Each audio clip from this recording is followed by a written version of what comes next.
কয়েকজন ব্যক্তিকে বিদেশ থেকে ভাড়া করে এনে দেশ চালানো যায় না বলে মন্তব্য করেছেন বিএনপি মহাসচিব মির্জা ফখরুল ইসলাম আলমগীর। দুপুরে জাতীয় প্রেস ক্লাবে জিয়া পরিষদের আলোচনা সভায় তিনি কথা বলেন। এ নিয়ে আলোচনা করতে রাজধানীর বসুন্ধরা থেকে আমাদের সাথে যোগ দিয়েছেন বিএনপির প্রশিক্ষণ বিষয়ক সম্পাদক ABM মোশাররফ হোসেন এবং পুরানা পল্টন থেকে আমাদের সাথে আছেন জাতীয় নাগরিক পার্টির যুগ্ম আহ্বায়ক মুজাহিদুল ইসলাম শাহিন। আপনাদের দুজনকে স্বাগত জানাচ্ছি ইন্ডিপেন্ডেন্ট টেলিভিশনে। তবে শুরুতেই চলে যেতে চাই বিএনপির প্রশিক্ষণ বিষয়ক সম্পাদক জনাব ABM মোশাররফ হোসেনের কাছে, যেটি জানতে চাই আপনার কাছে যে নির্বাচনের তারিখ ঘোষণা করা হবে কয়েকদিনের মধ্যে। ভণ্ডুলের অপচেষ্টা রুখে দেওয়ার আহ্বান জানিয়েছেন প্রধান উপদেষ্টা। কারা ষড়যন্ত্র করছে বলে আপনি মনে করেন? ধন্যবাদ আপনাকে, ধন্যবাদ আমার সহ আলোচক এবং ইন্ডিপেন্ডেন্ট দর্শক যারা আমাদেরকে দেখছেন, সবাইকে আমি শুভেচ্ছা জানাচ্ছি। হ্যাঁ, নির্বাচন নিয়ে তো একটা ষড়যন্ত্র হচ্ছে, এটা আমরা দীর্ঘদিন ধরে বলে আসছি। কারণ পতিত যারা স্বৈরাচার তারা ইতিমধ্যে দেখেন বাংলাদেশকে অস্থিতিশীল করার জন্য নানা ধরনের ষড়যন্ত্র শুরু করেছে। আবার কিছু কিছু রাজনৈতিক দল যাদের আগামী নির্বাচনে জনরায়ের মাধ্যমে বিজয় হওয়ার কোনো সম্ভাবনা নাই, তারাও নানা অজুহাতে নির্বাচনকে পিছিয়ে দিতে চায়। কখনো তারা PR এর পদ্ধতির কথা বলে, কখনো তারা সংবিধান পরিবর্তনের কথা বলে, কখনো তারা সেকেন্ড রিপাবলিকের কথা বলে, কখনো তারা গণ পরিষদের কথা বলে। অর্থাৎ নানা অজুহাতে কোন কোন মহল নির্বাচনকে পিছিয়ে দিতে চায়, যেটা আমরা মনে করি জন আকাঙ্ক্ষার সম্পূর্ণ বিপরীতে কি অবস্থা। আপনি দেখবেন এই আপনি যে জি, আজকে জনাব সংবাদে যে মোশাররফ হোসেন, প্রধান উপদেষ্টা কি এগুলি মনে করেই বলেছেন যে ভণ্ডুলের একটা ষড়যন্ত্র চলছে? না, মাননীয় প্রধান উপদেষ্টা যে কথাগুলি বলেছে উনি নানা দৃষ্টিকোণ থেকে উনি বলতে পারে। আন্তর্জাতিক ষড়যন্ত্র, পার্শ্ববর্তী দেশের ভূমিকা, বাংলাদেশের অভ্যন্তরীণ রাজনীতির যে চিত্র এবং কিছু কিছু রাজনৈতিক দলের যে নানা দাবি উত্থাপন। এবং আপনি দেখেন ইতিমধ্যে এই ইন্টেরিয়াম গভর্নমেন্ট প্রায় 300-র মতো রাজনৈতিক আন্দোলনকে, নানা আন্দোলনকে কিন্তু তারা মোকাবেলা করেছে।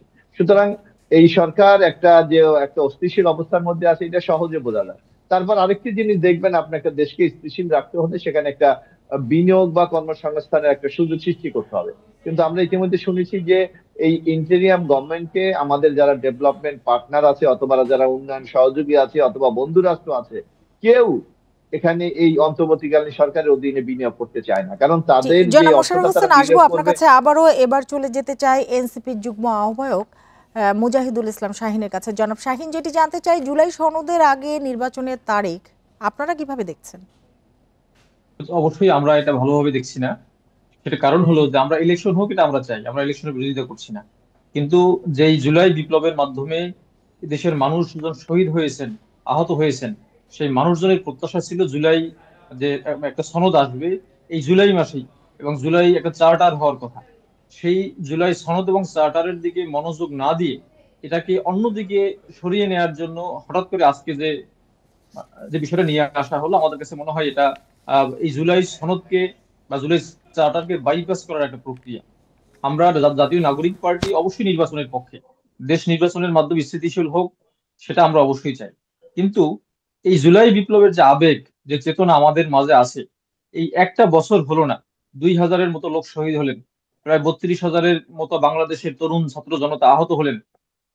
তারা যে বিপ্লব করলেন, সেই বিপ্লবের একটা প্রেক্ষাপট আছে, সেই প্রেক্ষাপট তো আমাদেরকে জাতির সামনে নিয়ে আসতে হবে, সেটাকে একটা আইনগত ভিত্তি দিতে হবে।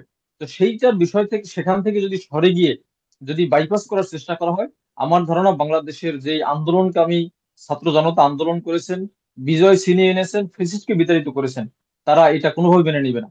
এবং আমাদের দলীয় ভাবে এনসিপির পক্ষ থেকে আমরা মানে সুস্পষ্টভাবে জানিয়ে দিয়েছি যে এই জুলাই মাসেই জুলাই ঘোষণা আসতে হবে বা জুলাই চার্টার আসতে হবে। জনাব শাহিন, আপনার বক্তব্য স্পষ্ট।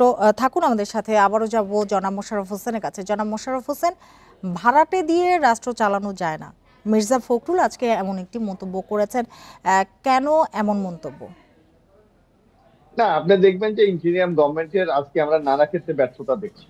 আপনি দেখেন এই এই যে সাম্প্রতিক কালে যে আমাদের সামনে যে চোখে আঙ্গুল দিয়ে দেখিয়ে দিয়েছে যে আমাদের রাষ্ট্র পরিচালনার ব্যর্থতা, উপদেষ্টাদের অদক্ষতা, এটা মাইলস্টোন দুর্ঘটনা আমরা দেখেছি। এখানে স্বাস্থ্য উপদেষ্টা, এখানে শিক্ষা উপদেষ্টা, এখানে অন্য যে উপদেষ্টাদের যে ভূমিকা পালন করার কথা ছিল সেটার কি আমরা দৃশ্যমান করে দেখেছি? একটা স্কুলে দুর্ঘটনা ঘটতেই পারে, এটা কারণ আমাদের তো এখানে হাত নাই, কিন্তু দেখা যাবে সরকার কতটুকু সেখানে সক্রিয় ভূমিকা পালন করেছে। আপনি দেখেন মাইনরিস্টের ঘটনা, সেখানে দৌড়িয়ে যাবে স্বাস্থ্য উপদেষ্টা, ওনার কোনো সন্ধান আমরা পাই না। যাবে শিক্ষা উপদেষ্টা, তার কোনো আমরা সন্ধান পাই না। সেখানে গেল কে? আইন উপদেষ্টা, তার ফাংশনটা কি ওখানে? সুতরাং এইগুলো নানা ক্ষেত্রে যে অসঙ্গতি, এই অসঙ্গতি পাশাপাশি আপনি দেখবেন যে এই ইউনূস সরকার প্রায় 13 জনের মতো যারা বাংলাদেশ বিদেশি নাগরিক, তাদেরকে বাংলাদেশে এসে নানা দায়িত্ব দিয়েছে।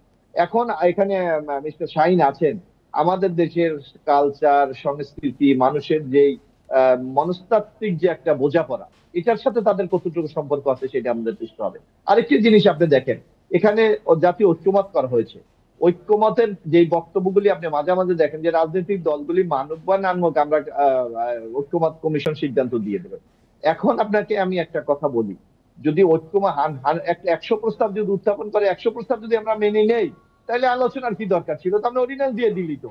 অর্থাৎ গণতন্ত্রের যে সবচেয়ে বড় সৌন্দর্যতা হতো সকল মতকে এক জায়গায় নিয়ে এসে আপনি একটা সিদ্ধান্ত গ্রহণ করাই হলো গণতান্ত্রিক শাসন ব্যবস্থার সবচেয়ে জি বড় জি সফলতা। মোশাররফ কিন্তু হোসেন, ওনারা জনাব মোশাররফ হোসেন থাকুন আমাদের সাথে। আবারও যাব জনাব শাহিনের কাছে। জনাব শাহিন, ভাড়াটা দিয়ে রাষ্ট্র চালানো যায় না, মির্জা ফখরুলের এই বক্তব্যের সাথে বা মন্তব্যের সাথে আপনি একমত কিনা? আমরা এটার সাথে অবশ্যই একমত না। কারণ হলো মোশাররফ ভাই এখানে যে কথাটা বললেন যে আপনার বিদেশ থেকে লোক নিয়ে আসছেন, যারা বিদেশ থেকে এখানে এসে বর্তমানে দায়িত্ব পালন করতেছেন, তারা তো এদেশের মাটিতেই বড় হয়েছেন। বরঞ্চ বিদেশ থেকে অভিজ্ঞতা সঞ্চার করে এসে বাংলাদেশকে কিভাবে এটাকে মডারেট করা যায়, উন্নয়ন করা যায়, সংস্কার করা যায়, সেই বিষয়টা কিন্তু তারা এখানে দেখতে পাচ্ছেন। আপনি দেখেন, আমরা কিন্তু যদি ভাড়াটের কথা বলি, তাহলে গত 17 বছরে আমরা বাড়িওয়ালারা কিন্তু কিছুই করতে পারিনি।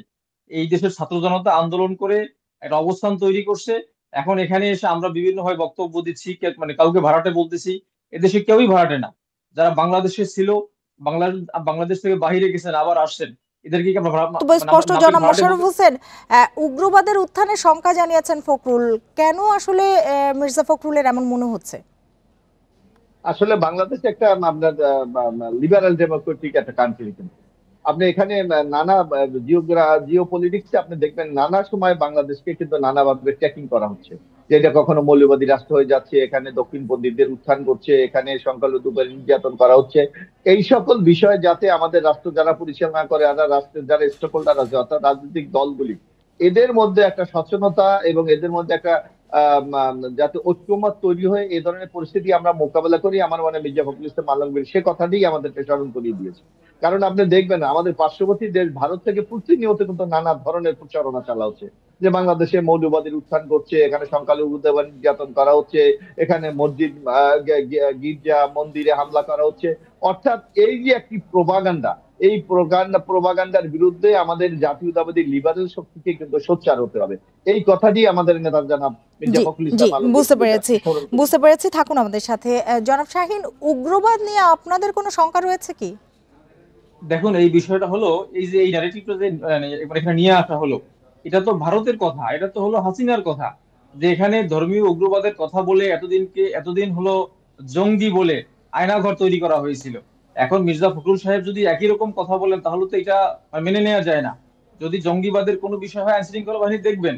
কিন্তু এই ন্যারেটিভের মাধ্যমে এখানে আবার জঙ্গিবাদের কথা বলে নির্যাতনের কোনো বিষয় নিয়ে আসা হচ্ছে কিনা, অথবা ভারতীয় যেই আপনার ট্যাগিং গুলো ছিল, বা বা শেখ হাসিনার যে ট্যাগিং গুলো ছিল, সেগুলো যেন প্রতিষ্ঠার মাধ্যমে এখানে যেন কোনোভাবেই এই যে ধর্মীয় যারা গোষ্ঠী আছেন তাদেরকে যেন নির্যাতন করা না হয়। আপনি দেখেন, এই যে গত কয়েকজন মানে অনেক আলেম ওলামাকে এই উগ্রবাদের ট্যাগিং দিয়ে এই ন্যারেটিভ গুলোর মাধ্যমে আয়নাঘর সৃষ্টি করে কিন্তু নির্যাতন করা হয়েছে। সুতরাং আমরা মনে করি মির্জা ফখরুল সাহেব যে বলেছেন, এই কথাগুলো অবশ্যই খুবই কি বলে, হিসাব কিতাব করে বলা দরকার। কারণ হলো জি এই জি ট্যাগিং বুঝতে এর পেরেছি। মাধ্যমে। জনাব শাহিন থাকুন। জনাব মোশাররফ হোসেন, মির্জা ফখরুল আরেকটি কথা বলেছেন যে ঘুষ 5 গুণ হয়েছে। এই অভিযোগের কারণ কি?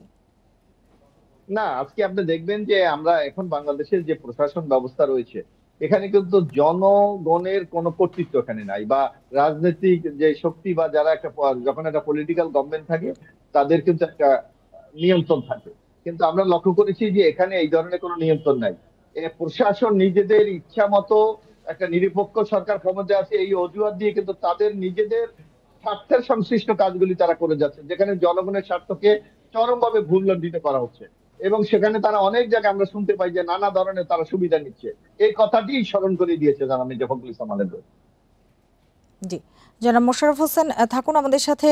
একই বিষয়ে একটু জানতে চাবো জনাব শাহিনের কাছে। জনাব শাহিন, আপনি কি মনে করেন ঘুষের পরিমাণ আসলেই বেড়েছে? বাংলাদেশে এখন তো দুদক বা অন্যান্য সংস্থাগুলো ইন্ডিপেন্ডেন্টলি মানে কাজ করতেছেন, এখানে ভালোই করতেছেন তারা, আমি যা দেখতেছি। বিভিন্ন যারা যারা ব্যাংক লুট করেছেন, যারা বিভিন্ন ধরনের দুর্নীতির সাথে সম্পৃক্ত ছিলেন, এসব বিষয়ে আইনগত ব্যবস্থা নেওয়া হচ্ছে, মামলা করা হচ্ছে, অ্যাকাউন্ট ফ্রিজ করা হচ্ছে।